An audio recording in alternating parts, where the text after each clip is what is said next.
Hello, I'm Chris from Bosch, and today I'm with FFX and we're looking at a range of Starlock blade accessory sets that FFX sell for us. The first one we've got here is our 6-piece set featuring both bimetal and high carbon steel blades. We have 4 plunge blades, a segment blade and one of our pro blades at the top here. This one is specifically designed for wood, featuring Bosch Curve Tech for extra precise cuts. If you want more blades, then we have the 9-piece set here. This features all the same blades as we had in the 6-piece set, plus some additionals. We have the same 4 plunge blades here and the segment blade, but now we've got 4 pro blades. We've got 2 here for wood with the Curve Tech technology, and in addition we have these 2 here for wood and metal, which is excellent if you've got wood with nails in it, for example, or if you want some light demolition work.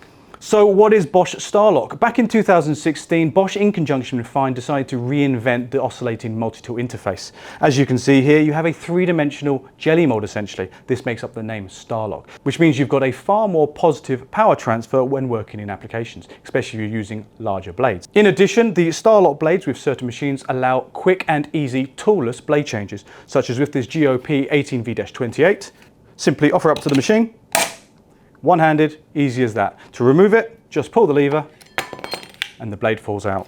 This is particularly useful as blades get hot when in application, or if you're continuously using the multi-tool and wanting to change the orientation of the blade, it's as simple as that. To change it, remove it, and then pop it on again.